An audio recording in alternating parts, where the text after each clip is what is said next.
About gaming. So gaming today has evolved far beyond just entertainment. It has become a global industry driven by technology, competition, content creation, and digital communities. Globally, the gaming industry has crossed $180 billion in revenue, with esports becoming one of the fastest growing sectors within it. India today represents one of the largest gaming audiences in the world. And the big question is no longer whether gaming will grow, but how India positions itself within the global gaming and esports ecosystem. To explore that, we have an incredible panel today representing governance, industry, operations, market insights, and competitive esports. Before we dive into the discussion, first we have Mr. Lokesh Suji. Thank you. So I would like to request you to please introduce yourself to the audience. Namaste, everybody. My name is Lokesh, and I'm the Honorary General Secretary with the Esports Federation of India.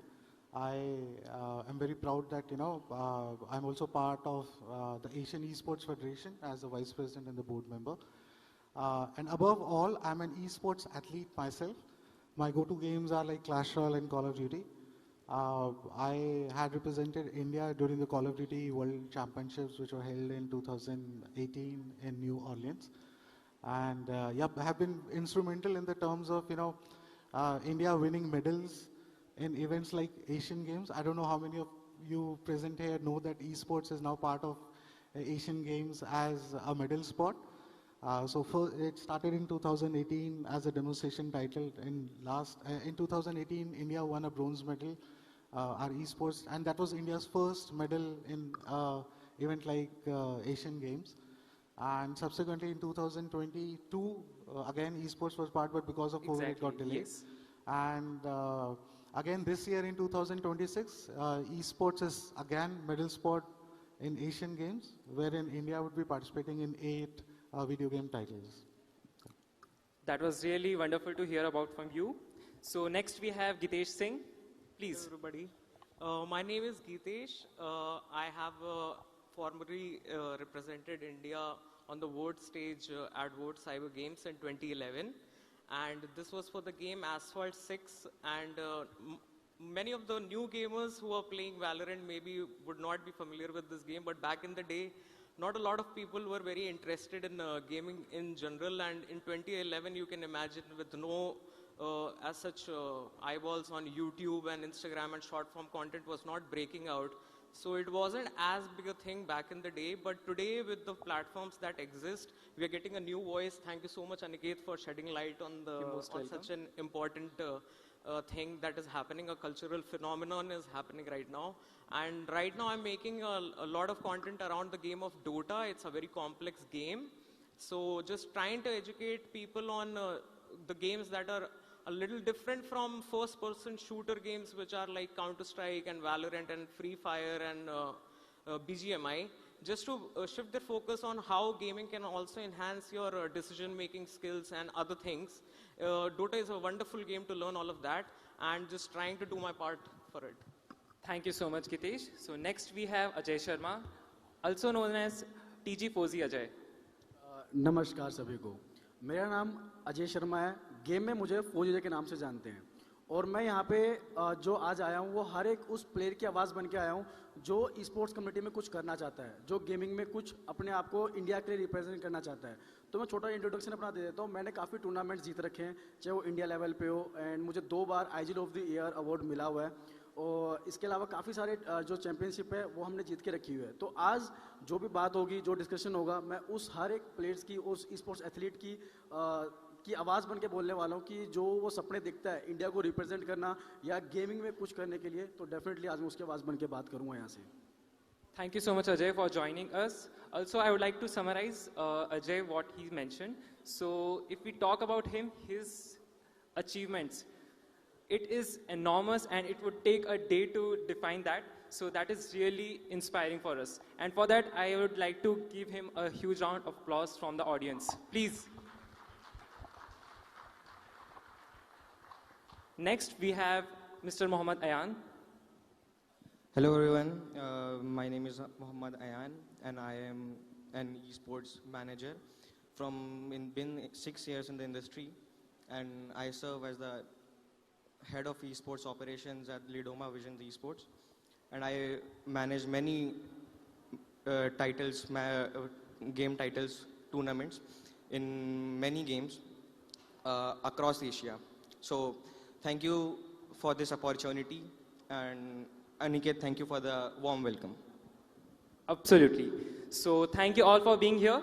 So let's start with Lokesh Suji. So with the Olympics esports game on the horizon, how do we bridge the gap between private publisher-led leagues and national medal pathways without creating a conflict of interest? I think, yeah, so I forgot to mention that esports is now becoming part of Olympics also. So as a parent, obviously I'm sure all the youngsters would be very happy to know about that, but as a parent, do encourage your child, male, female, to kind of engage, and if they're already playing certain set of video games, do encourage them. Definitely there's a lot of potential. And looking at, the technology background which we have as India, we are known for it. And we are very confident that, till date we have got around 6 medals, but I'm very confident that, we'll be able to achieve those numbers like 30, 40, 50 medals in a year. Yes. Right. So, see, I think it is important for all of us first to understand that just playing a video game is not esports. Right? So take for example, if you're playing Candy Crush, so that is not esports. So there are certain genres or genres of video games on which if you do a competition, then that competition on video games is what is called as esports. And second myth which I would like to debunk is that if you play Teen Patti, Rummy, Poker, Fantasy, all these things, so they fall under the category of gambling. So unfortunately, of late, till the time, our government recognized and banned all those Teen Patti, Rummy, and new act came in. So, even online gaming is not esports, because when you are online, even if you play Candy Crush, so you connect to internet and this thing, so that does not mean that you are involved into esports. Now, because it is, in India also it is recognized as a sport, and it is important that to understand also the difference between how is esports different from, let's say, a game like cricket. So cricket as a game, nobody owns it. Right? Tomorrow, today, if you want to do a competition or a tournament, you are free to kind of do that. But when we talk about in the terms of a esports championship or an esports tournament, you are actually doing a tournament on a video game, which is a third-party property. Right? It's a third-party IP. So it is very important, and that is where typically, we all as a community, we keep on talking about this conflict of interest and everything. So there's a very thin line in the terms of balancing it out. But the reality today is that as far as India is concerned, we are still moving towards that. It is important that, as a federation and as a game publisher, we both should be working together. And thankfully, we've got excellent support in the terms of, the game publishers also. And like take for example, currently we are running the qualifiers for the Asian Games. We are doing the team selection for the Asian Game. So we get that kind of a support. Now it may be because it's a video game is a private property. Largely the interest revolves around that, what is the kind of a money as an organization you are making, profit and loss and everything. But I'm very happy to share that. Because as a game developer, if my game is getting included into Asian Games or Olympics, it is by default a massive marketing push and a free marketing push, if I may say so. So as a game developer, so they are also very happy, right? So today, like so take for example, you mentioned about Asphalt, right? So in current version of Asian Games, we have a game called GT7, which is Gran Turismo 7, which is a Sony this thing. So now if some child or a teenager or anybody who's playing GT7, so, and typically, not like that it only happens in India, but worldwide also nobody, as a parent, nobody, appreciates their children playing video games. But now a child can go back and say that I'm playing GT7 because it's part of Asian Games. So a lot of that comfort comes to the parent. Now, a parent is a person who is actually spending money, giving the child, getting him a PlayStation, or helping him buy a good internet or a game CD. So these are the advantages. So I think it's a win-win situation for both as a Exactly. and as the game publisher. Yes. So thank you for educating our audience. That was really insightful. So talking about the Indian esports ecosystem, so even our company is focused on that to build a league on that scale where Indian esports is not just fragmented esports or just a random gaming thing, but again, it is a structural framework. So under that, we focus on developing the popular leagues, right? So next we have Mr. Gitesh Singh. So I have a question for you on the evolution gap. That is, you have seen the WCG era, that is World Cyber Games, and the current era. So what is one thing players of the old guard had in terms of discipline that today's cloud-focused gamers are missing? That is an important question you ask, Aniket. And if I were to say, not a lot in terms of the grit and passion that is required to make it big as a professional esports athlete. Like it's the same kind of grit and passion that is required even today. But a lot has changed in terms of what additionally an esports athlete needs to do. Back in our time, social media platforms like YouTube and Instagram were not as big. So the amount of reach that today's gamers have and the amount of involvement they need to and the kind of engagement they need to do on these platforms is much bigger. Back in our times, like it used to just be in our room, we are just playing a game, grinding all day, all night, like it's just non-stop practicing, and it's the same. But today, if you do not interact with that platform, you're losing out on a lot of scouting opportunities, because I think sir would agree, like there's a lot of scouting that goes around on these platforms. So everyone is seeking a well-rounded personality and not just an athlete right now. Even a Messi needs to go out and market himself, do a lot of marketing push for their own personal brand. So a personal brand is something that the people and gamers of today's age, they understand it better. And the more you embrace it, the better your chances of, like making it big is what I believe is happening today. So that would be my answer to the question. That was absolutely amazing. Thank you for sharing your knowledge with us. So next we have Mr. Ajay Sharma. So with the thousands of new creators entering monthly, what is that X factor that separates top tier creator from someone who just plays but never scales? Since you are a professional athlete, so this is a question for you, ki how it will help the player to get into the content creation part. देखिए ये दो चीज़ में divide होता है. एक sports athlete, जो sports athlete होता है वो लाइक कंपटीशन, जो अपना गेम खेल रहा है, जिस टूर्नामेंट की तैयारी कर रहा है, उससे जो जीत रहा है उससे भी वो कमा रहा है. बट ये एक एज, एक वो होता है कि प्लेयर्स के जो रिफ्लेक्सेस होते हैं वो एक सर्टन टाइम तक चलते हैं, कि भाई 5 साल 6 साल तक एक प्लेयर, क्योंकि जो ग्राइंड के जो टाइम होता है कर पाना, वो हर प्लेयर अपने आप को पूरा टाइम नहीं दे पाता. और अगर हम बात करते हैं जो हमारा ये कंटेंट क्रिएशन वाला होता है, उसके अंदर अगर प्लेयर अपने गेमिंग के जो पिक पे चलता है, उसके साथ में कंटेंट क्रिएशन को फॉलो करता है, तो उसको काफ़ी ज़्यादा हेल्प होती है आगे चल के. लाइक वो जो भी बिल्ड कर रहा है अपने लेगेसी गेम, ब्रांड से डील करना, वो काफ़ी हेल्पफुल होती है वो चीज़ें.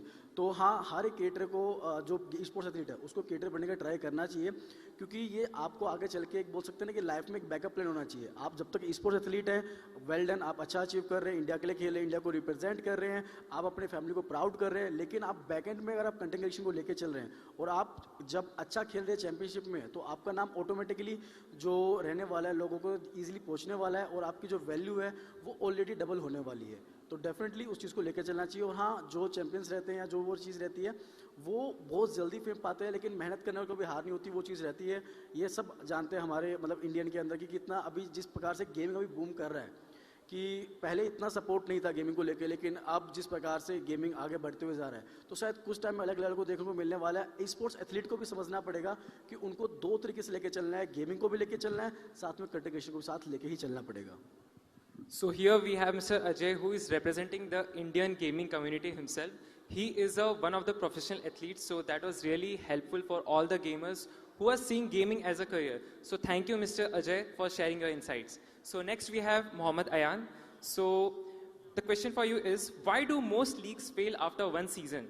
So is it a lack of sponsorship, or are we over-indexing on prize pool instead of production value? See, Aniket, that's a very interesting question you've asked. So, as per my perspective, most leagues fail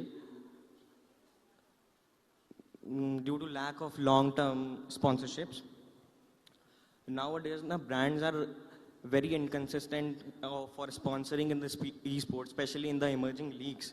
That is the reason most of the leagues are getting failed nowadays. So, for leagues to survive long term, we need stronger brand confidence and deeper industry partnerships. Okay, Can so I over can I this, punch in, because I think that's a very good question. See, very honestly, when you look at different sports also, see, it is important that, see, there is no dearth of sponsorship, right? There are a lot of other sports leagues which are doing good.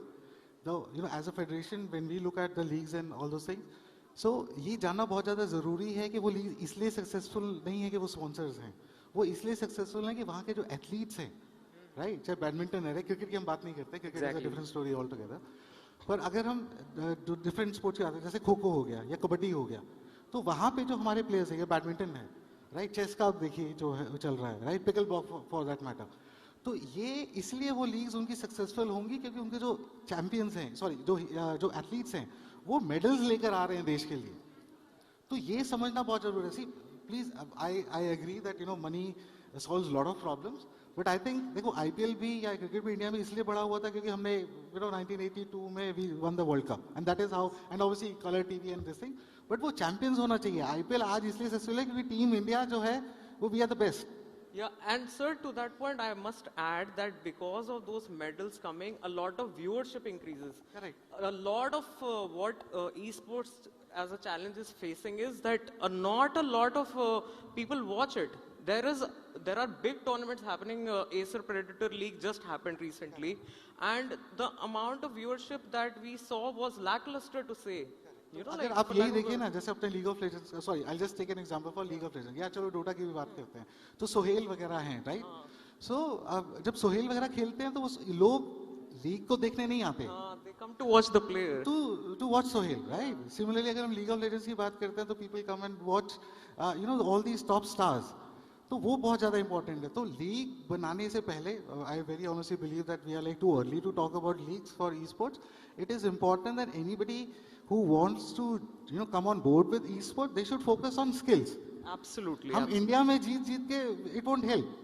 It is important that जब हम बाहर जा रहे हैं, जब हम देश को रिप्रेजेंट कर रहे हैं, तो आप इंडिया में 5 करोड़ 10 करोड़ 50 करोड़ का इवेंट एक esports का जीत कर आएंगे, एयरपोर्ट पे हो सकता है 10 20 50 लोग खड़े होंगे आपको रिसीव करने के लिए, पर एक मेडल आप ओलंपिक्स या एशियन उसमें गोल्ड लेकर आओगे, you will see the roads getting jammed. And that is exactly what happened in the case of Neeraj Chopra also. And for an aspirational market like India, with the young people also becoming very aspirational, if we have a medal to back ourselves and esports, like it also makes them, like curious about, okay, this is one domain that we can also look into.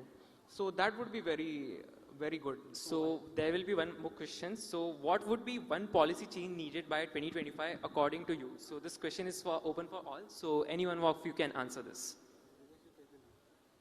I mean, in terms of policy change, the government already is very pro orange economy and the creators economy, and a lot of centers are going to be opened up to create the next generation of content creators and gamers as such.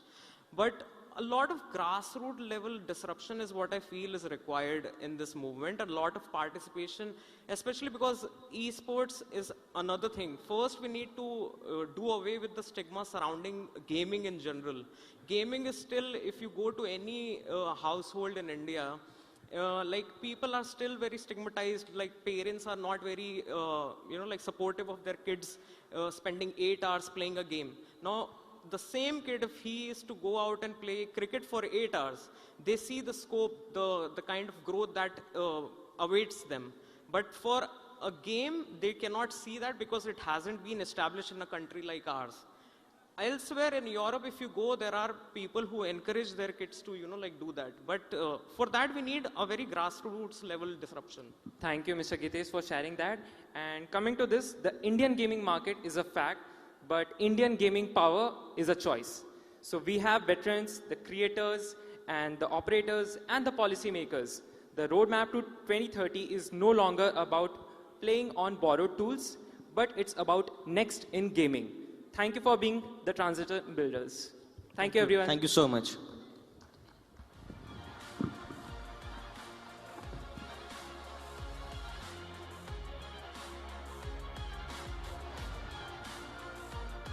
so much for that session. As I said, it was a highly anticipated session. Hope you have, for those of you who don't know much about gaming, understood the world of gaming. And for those of you, of course, who love gaming, hope you've learnt some new aspects of this industry. All right, now joining us next, of course, to delve into the Next in Tech segment, we have another special panel lined up. The future of soft tech and hard tech is going to be the focus of our next session. The theme, of course, is Next in Technology. We have with us for this session Mr. Arjun Bajaj, Director, Videotex. Could we please have you on stage? Arjun Bajaj, welcome to NXT 2000.